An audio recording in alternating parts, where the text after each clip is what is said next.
bienvenida al licenciado Bartolo García, catedrático de las Universidades Dominicanas. Con el aplauso de ustedes.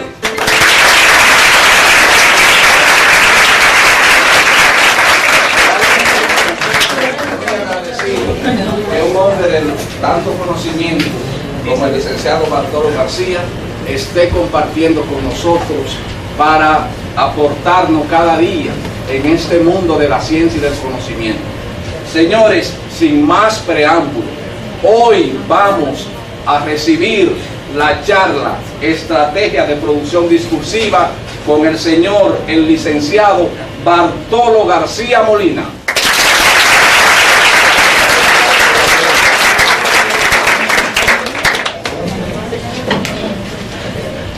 Gracias, y gracias a la compañera Isolina Mercedes, y gracias a ustedes por el honor que me hacen de usar mi libro. Algunos usarán incluso más de uno, y lo mínimo que podría hacer es compartir un poco con ustedes mis experiencias. Yo quiero hablarles brevemente de algunas estrategias para producir discursos orales o escritos.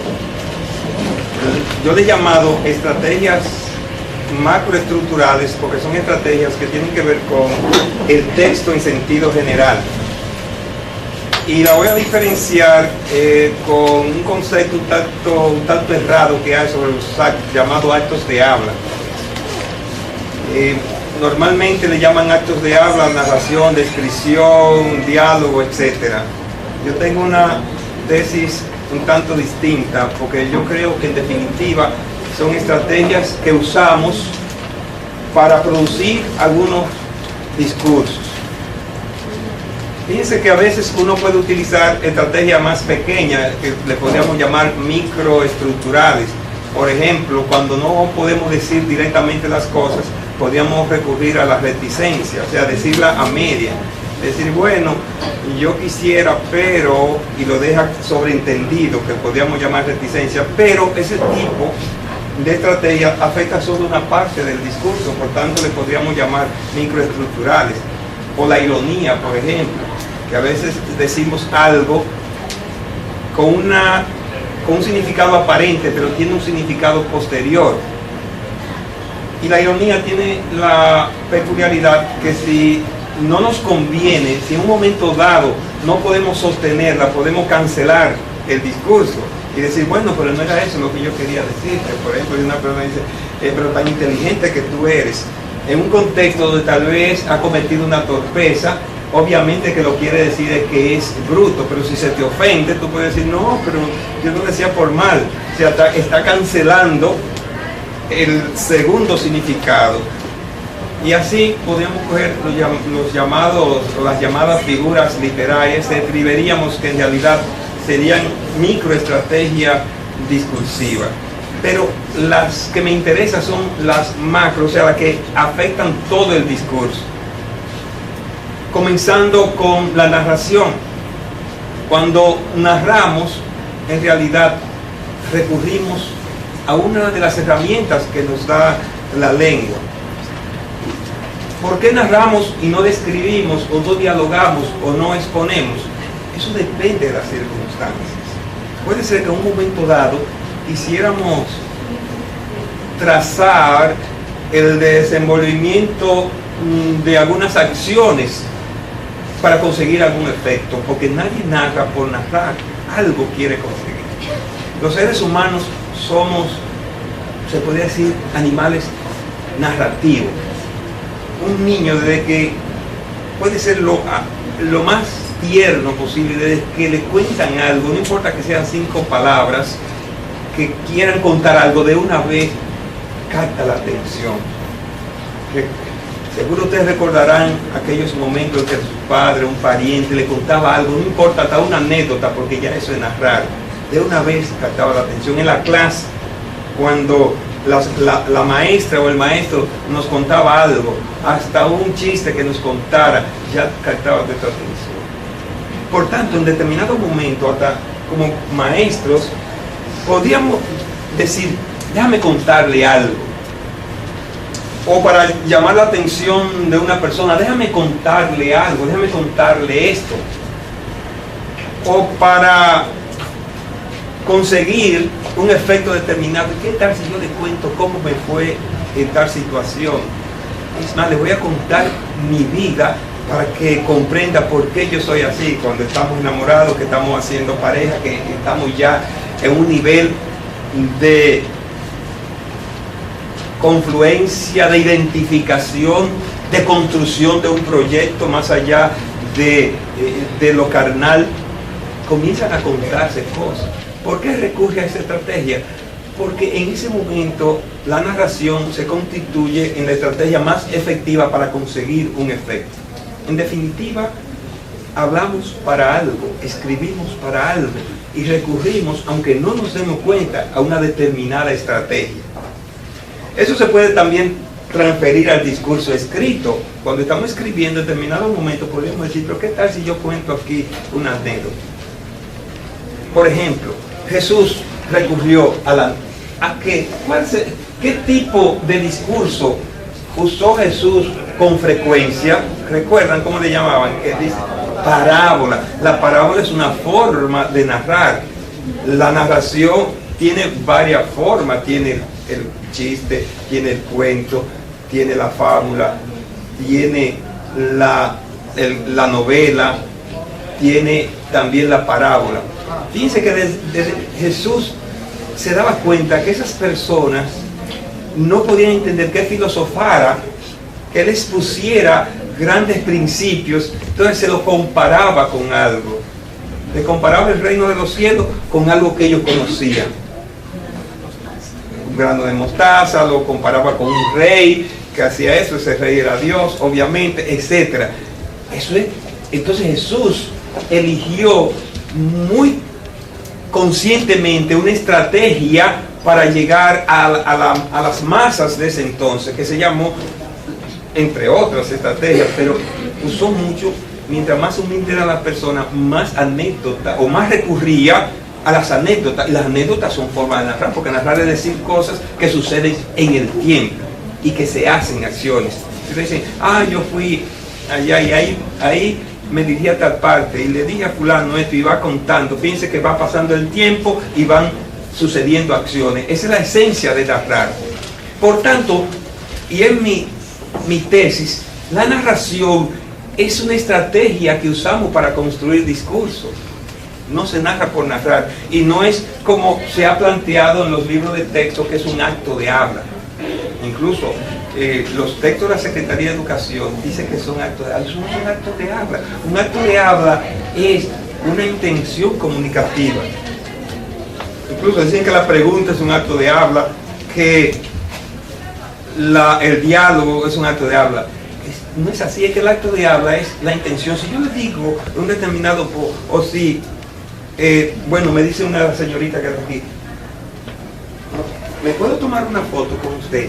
El acto de habla ahí no es una pregunta, esa es la estrategia. El acto de habla es una invitación, una solicitud, porque el acto de habla es la intención que subyace en el discurso, la fuerza comunicativa, ni siquiera el significado, porque el significado sería juntar las palabras y decir, lo que quiere decir, qué tal, que si se quiere eso. No, qué intención hay más allá, qué fuerza ilocutiva o expresiva tiene ese acto, y ahí el acto es una invitación a que hacerte tomarse una foto. Ese es el acto de habla. Entonces, a través de la estrategia de pregunta, que es una estrategia microestructural, porque afecta una parte del discurso, se pueden conseguir distintos actos de habla. Puede ser un reproche a través de una pregunta, pero es que a ti no te enseñaron lo que es tener vergüenza. Eso no es una pregunta, eso es un reproche. El acto de habla es un reproche ahí.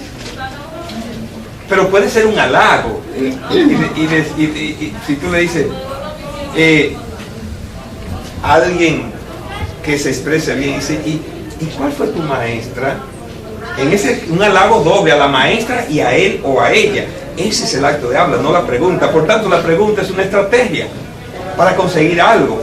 A veces tú no lo quieres decir directo. Y si ya se acabó el tiempo, vamos a suponer que qué sé yo, que la compañera Isolina va a comenzar clase a las 6 y están ustedes ahí, pues dice, ¿y qué hora es? ¿A quién se le ocurre decirle, mire, profesora, no va a hacer tanto? Y de una vez, ¡ay, qué hora de clase! Y entra. Entonces, ¿qué fuerza ilocucionaria tendría esa pregunta? Esa fuerza ilocucionaria es el acto de habla. Y entonces ustedes no se van a hacer los suecos a contestarles de que la pregunta, ustedes lo que van a entrar para el aula, porque entonces van a entender que es una invitación o un reproche, porque todavía están fuera. Asimismo sucede con las estrategias macrodiscursivas, macro porque van a todo el discurso, que se pueden conseguir distintos actos de habla, como es el caso de la narración. Históricamente, la narración y el diálogo fueron las primeras estrategias que los seres humanos usamos a través del lenguaje. Por tanto, podríamos, siguiendo tal vez un hilo conductor histórico, podríamos decir que el diálogo sería una segunda estrategia macrodiscursiva, o sea, macroestructural, porque abarca toda la estructura del discurso. Puede ser que en un determinado momento usted quiera comunicarse con alguien y dice, ¿cómo me quedará mejor por ejemplo, nosotros, o Rosa, o Isabel? Esta parte la voy a hacer con preguntas. Le voy a hacer preguntas para saber hasta dónde domina la clase, pero además para motivar o para que se den cuenta hasta dónde necesitan la materia. Entonces, la estrategia que va a usar es el diálogo, preguntas y respuestas, como lo usó Platón en los diálogos socráticos. Un libro así, hecho nada más en diálogo, atribuido a Sócrates. Entonces comienzan a dialogar, a preguntar. Y de ahí surgió incluso una técnica que es la mayéutica. La mayéutica se atribuye a motivar, hacerte la pregunta que tú sabes el contenido pero no te das cuenta. O sea, a veces nos hacen una pregunta y a contestarle que nos damos cuenta que sabemos eso. Esa técnica se llama la mayéutica.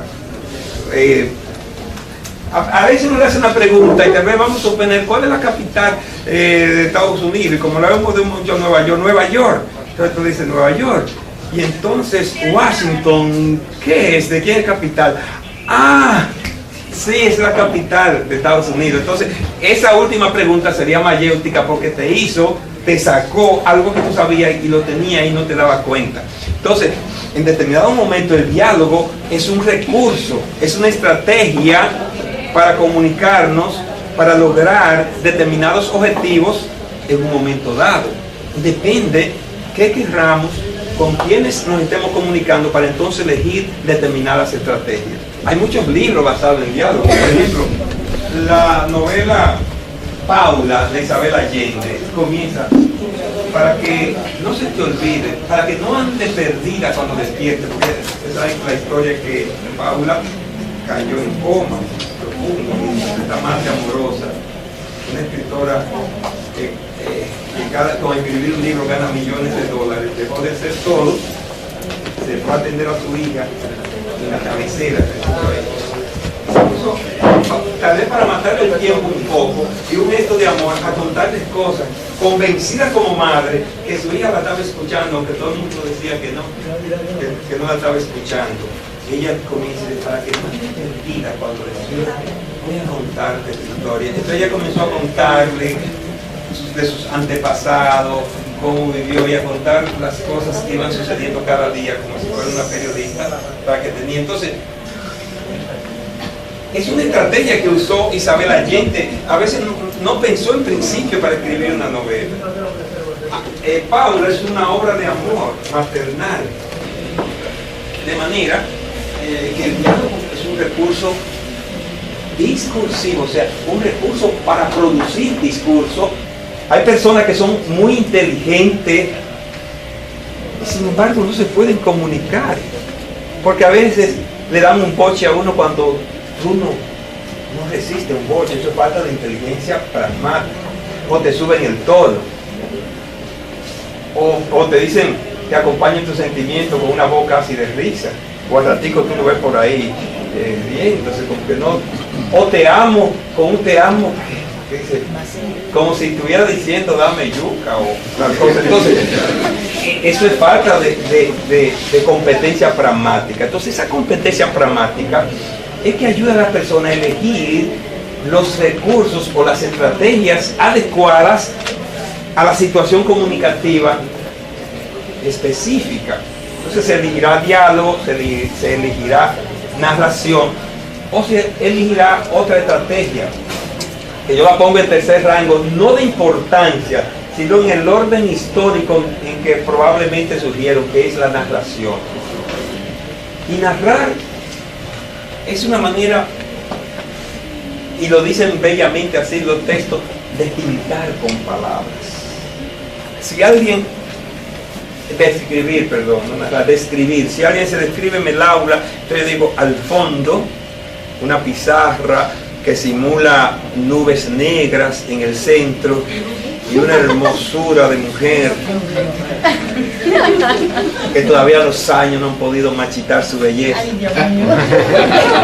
Y de que no está, la ve como si fuera una pintura, y en el centro jóvenes entusiastas con una mirada embelesada hacia el profesor que se entusiasma cada vez más, y entonces voy como pintando, y el que no está casi la ve como si fuera un cuadro.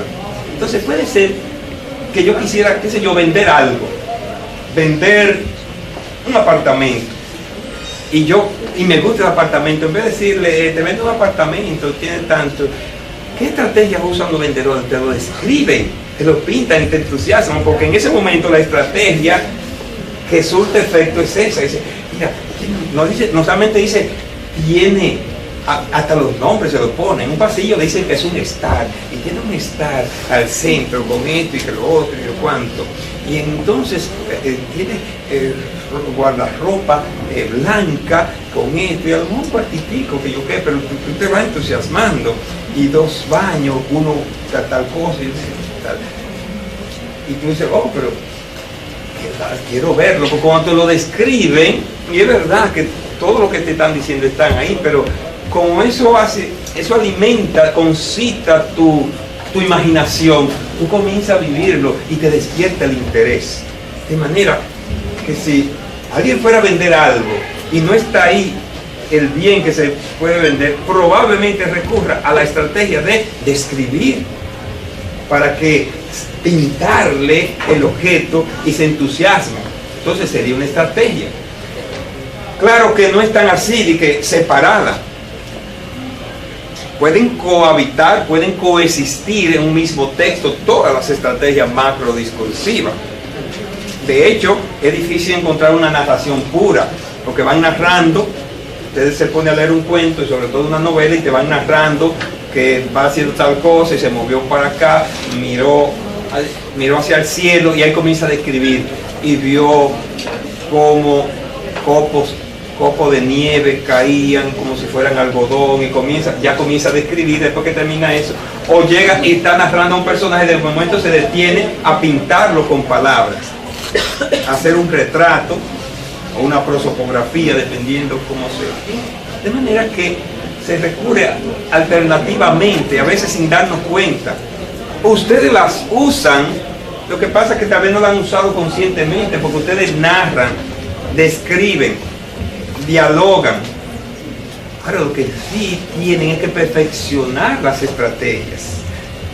Por ejemplo, saber que la narración tiene sus leyes, que no vine a hablar de narración sino de las estrategias, porque se me irían 3 clases en la narración. Que la descripción tiene sus técnicas y sus efectos, que el diálogo también. Entonces, lo que quiero es, esta tarde noche, que sepan que son estrategias que tienen sus efectos y que ustedes las pueden perfeccionar practicándola. Saber que la narración es un arma poderosa, la descripción también, el diálogo, especialmente para nosotros, los maestros y las maestras. El maestro o la maestra que no dialoga, tiene que revisarse. Tiene que revisarse, porque tiene que dar la interacción, tiene que recuperar informaciones, tiene que recuperar cómo llega, etc. Tenemos entonces hasta ahora 3 estrategias discursivas macroestructurales: narración, diálogo, descripción. Hay una cuarta que es la exposición. Pero ¿qué sucede? No me gusta el nombre de exposición porque en definitiva quien narra, quien describe, expone también. Por tanto, estoy proponiendo en el próximo libro que va a salir que se le llame enumeración. Porque a veces, cuando ustedes están explicando una clase, muchas veces lo que están es enumerando hechos, datos. Entonces, si ustedes dijeran en la clase explicando que la ciudad de Santo Domingo o el Gran Santo Domingo está compuesto por 2 provincias, un distrito, etcétera, que en la provincia de Santo Domingo hay tantos habitantes, en la otra es tanto, en el distrito tanto, está compuesto, que hay un alcalde, que hay esto, que hay... Ustedes están enumerando hechos, eso ni están narrando, ni están describiendo, ni están dialogando. Es una sucesión de datos, no hechos, sino datos, porque los hechos son fácticos. Sucede aquí. Sobre los hechos surgen los datos. Es una sucesión de datos. Se puede decir una exposición de datos. Lo que sucede es que la exposición abarca la narración, la descripción y también la enumeración de datos. Por eso voy a preferir llamarle a esta estrategia de enumeración. En un momento dado, por ejemplo, en el discurso científico, en el discurso académico, en los textos académicos va a predominar la enumeración, la estrategia de enumeración, porque lo que se quiere es que ustedes de algún modo se apropien de los datos, lo analicen y construyan nuevos datos, nuevos contenidos. Por tanto, es una estrategia que los maestros en el aula vamos a usar más el diálogo, pero en la escritura vamos a usar más la enumeración de hechos, que es una de las últimas estrategias discursivas macroestructurales que han surgido, porque la enumeración surge ya en un estadio avanzado de desarrollo del lenguaje y de la lengua, pero que tal vez sea la que predomine. Bueno, lo que predomina es el diálogo, la conversación, porque predomina la lengua oral, predomina el diálogo. Te pregunto, me contesta, etcétera. Incluso es la forma o es la estrategia más ágil, de más uso en nuestro diario vivir. Pero en la escritura va a predominar la enumeración. Incluso hay quienes dicen en los libros que el debate es una estrategia, ellos le llaman un acto de habla, pero el debate es una estrategia que está entre el diálogo y la enumeración de hechos, porque lo que consiste en exponer datos y contrarrestarlos, pero datos contra datos. Por eso yo no la pongo, es una estrategia, pero está implicada entre las otras dos, porque es una mezcla. Podríamos hablar del debate como una estrategia mixta, porque la señorita expone una serie, enumera datos con alguna finalidad. La finalidad sería el acto de habla, la persuasión o la disuasión. ¿Saben la diferencia entre persuadir y disuadir? Vamos a regalarles esas dos palabras esta noche. Vamos a ver, ¿quién sabe lo que es persuadir a alguien? Conseguir algo o manipular a la persona para que haga algo, convencerla de algún... Me gusta más esa palabra, convencerla, influenciarla, pero más, sí, influenciarla a través del convencimiento para que asuma una posición, para que comparta punto de vista. Se usa mucho en la política, en la publicidad, que te quieren persuadir de que si nos meten un paquetazo, que eso no hace nada, que eso es bien para nosotros. Entonces la oposición te quieren persuadir de otro, esto, lo que ayer era negro, ahora es blanco, pero no importa si usted tiene problemas en los ojos. Y después lo voltean todo a través de esa estrategia de la persuasión. Y hace un tiempecito, la ironía, hace un tiempecito el mismo presidente trató de convencernos que quienes pensamos que se necesita recursos para la educación, tenemos un falso debate, que el problema de educación es un asunto de dinero. Que para construir escuelas no se necesita dinero, eso fue un acto de magia hacia las escuelas. Que para pagarle bien a los maestros eso no se necesita dinero, eso es, qué sé yo, que los maestros piensen que están ganando mucho y ya ganan mucho. Que para que haya recursos en las aulas eso no necesita dinero, eso nada más hay que pensar que hay recursos y ya están. Usted se imagina que ahí hay retroproyectores, que hay butacas suficientes, aunque no haya, ya están. Eso no es asunto de dinero. Tampoco es asunto de dinero es construir aulas. Es que los muchachos estén en muchos campos aquí, bajo árboles, o en casitas de tartalada, y esta en la ciudad, no hay que irse muy lejos. Pero eso es una ilusión de nosotros que creemos que es así, pero eso no es así, es que nosotros creemos que es así, que cuando lo vemos, creemos que es así.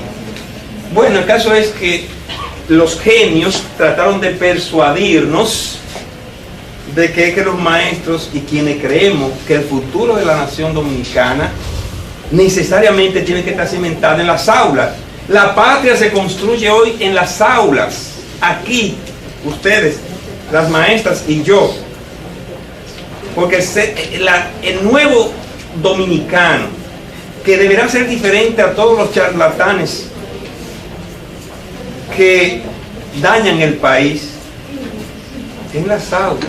Incluso los hogares dominicanos, la mayoría es en las aulas que se está construyendo, porque usted va a ser pareja y su pareja y usted reproducirían lo mismo que le enseñaron en su casa, con ligera variación, tal vez agravado por la influencia nefasta del medio, de la comunicación, que te crea el canto de sirena del éxito fácil, donde el sinvergüenza es inteligente, que el honesto es un pelele o un pendejo, como decían antes, es un pendejo.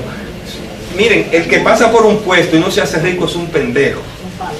Entonces, con esa moral que nos permea, ¿qué es lo que van a hacer la gente? Que van a reproducir eso, salvo que la escuela, cuando digo escuela incluyo todas las instancias, influya también en los seres humanos y le trabaje también valores y costumbres, y por supuesto los ayude a ser buenos profesionales. Si no, estamos perdidos, irremisiblemente perdidos. Por eso defendemos apasionadamente la educación de calidad para todos. El caso es que todos los que estaban ganando buenos sueldos, que quisieron persuadirnos de que estábamos equivocados, pero ahora viene un paquetazo y nos quieren persuadir de que es para la educación. Claro, eso es el caramelito que le echan al veneno por arriba. ¿Y cómo es que no se necesitaba dinero y ahora se necesita?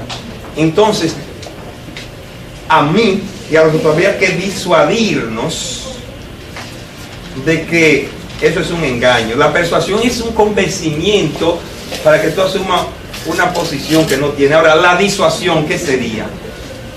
Fíjense que se parecen: persuadir, disuadir. ¿Quién se atreve a aventurar una explicación? La que le está, aunque no la supiera, ya casi por intuición y por la inteligencia que tienen, van a acercarse.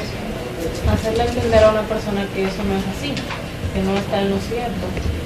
Más o menos, pues ella lo ha dicho con su palabra. Hacerle entender a una persona que eso no es así. Ahora, lo que habría que preguntarle, ¿qué eso no es así? Ese eso, ¿qué es? Que esto no es así. ¿Y ese eso a qué se refiere? ¿A esa botella? ¿A la cartera? ¿A una opinión? Puede ser. De lo que está convencido, a una posición. Muy bien. Yo estoy creyendo que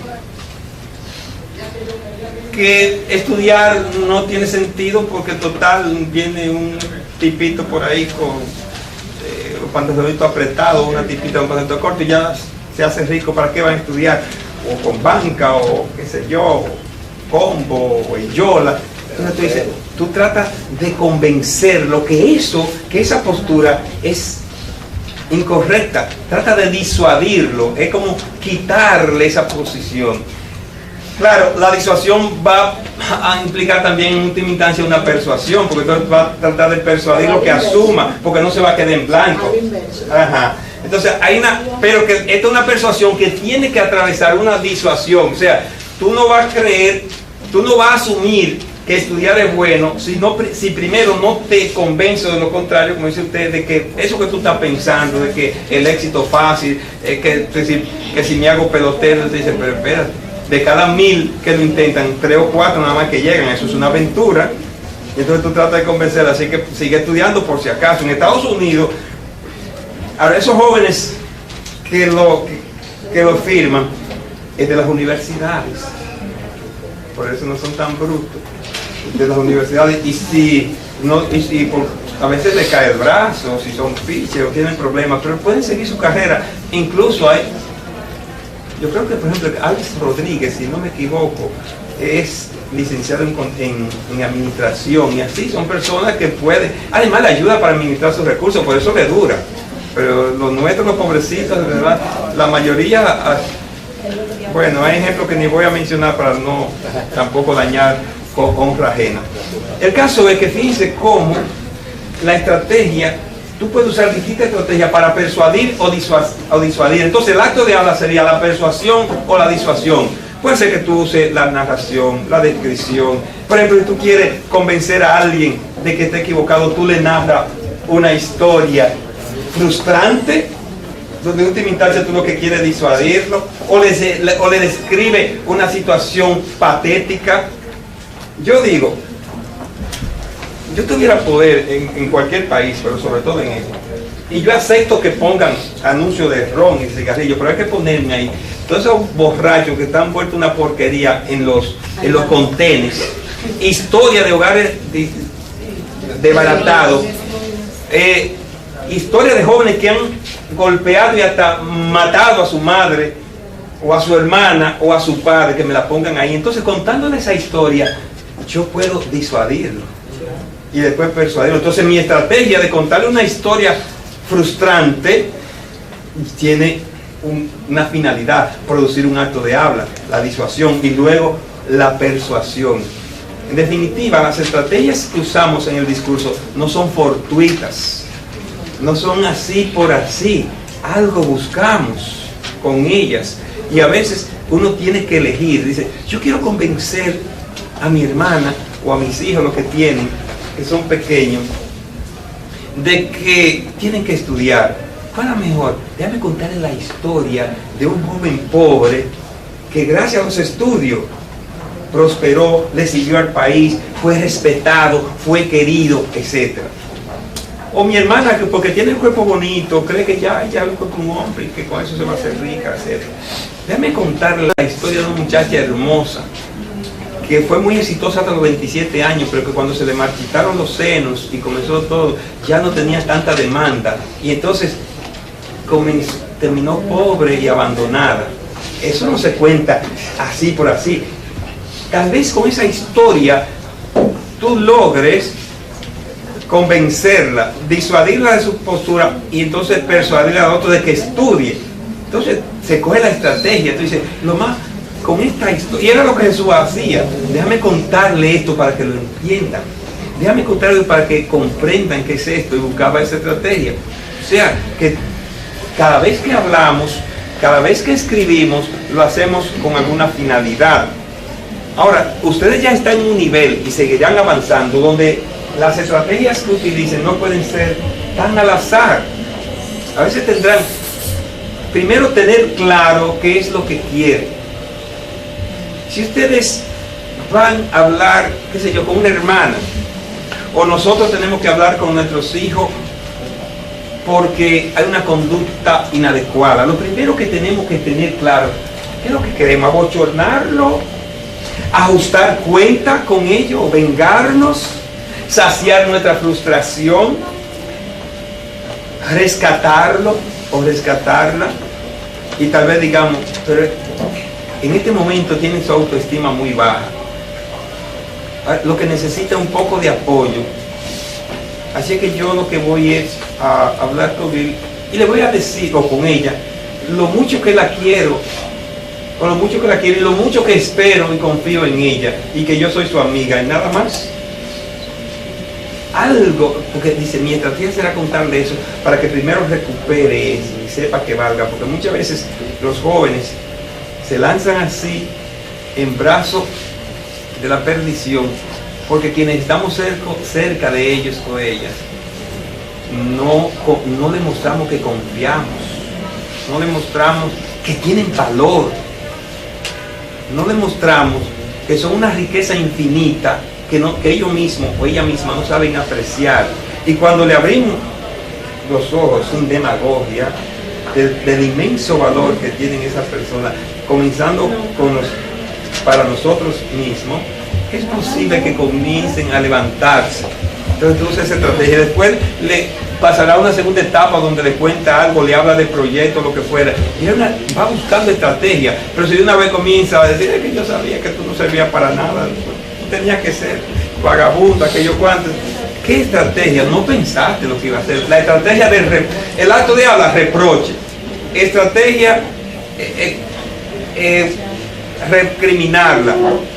Pero no pensaste lo que quería. Entonces lo primero que se define es qué se quiere lograr. O sea, lo que le llaman algunos teóricos, en vez de acto de habla, macro acto de habla, porque tampoco los actos de habla se dan aislados. Nadie hace una pregunta por hacerla, sino puede ser que usted diga, profesor, usted tiene un par de libros ahí.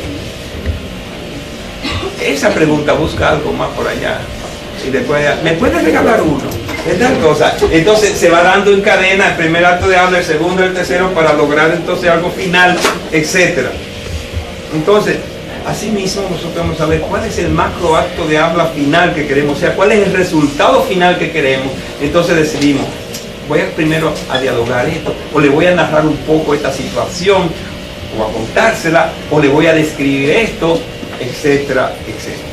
Bueno, en sentido general, porque la profesora me había sugerido que dejara tiempo para el diálogo con ustedes, quería presentarles esta visión de las estrategias macro discursivas para que en lo adelante se ubiquen, mediten, determinen lo que quieren, entonces puedan elegir con más conciencia lo que van a hacer. A veces no encuentran cómo comenzar, por ejemplo, un trabajo. Y yo le digo, comiencen como no comienzan nunca. O sea, ¿cómo comienzan los estudiantes en este trabajo, en el presente trabajo, en esta? Yo no le acepto que me comiencen. Comiéncenme de cualquier manera, menos con esos clichés, que en este trabajo, que en el presente trabajo. Comience contando algo. Comience aunque sea contando la dificultad que tiene. Comience aunque sea a decir, se me hace difícil comenzar a escribir porque tal vez no he tenido experiencia, pero voy a comenzar como puedo. Le voy a contar esto y ya comenzó. Y se va por ahí. La producción, Bartolo, es muy pobre. La facilidad de producción de ello, no sé de qué manera la trabajaremos. Buscando estrategias distintas. Por ejemplo, obviamente todavía ustedes dirán, pero debió abundar más narración, descripción, etc. No, ahora ustedes van, leen sobre descripción, saborean esas estrategias, saborean lo que es la descripción, saborean lo que es el diálogo, y entonces eso le va a fluir. Y sobre todo, cuando vayan a escribir o hablar, tener claro qué es lo que quieren. Entonces eligen estrategia y comenzar, porque después que tienen claro lo que van a decir, comiencen. Que después es más fácil esculpir el texto, darle pincelada, quitar esta palabra, poner esto. Si tiene que echar un carajo, ahí échelo, desahóguese para que entonces le fluya, se desinhiba. Y ponga hasta al profesor, si el profesor es tan exigente, creo que se cree esta profesora, pero tengo que escribir esto, después le quita esto porque le ponemos cero, eso seguro.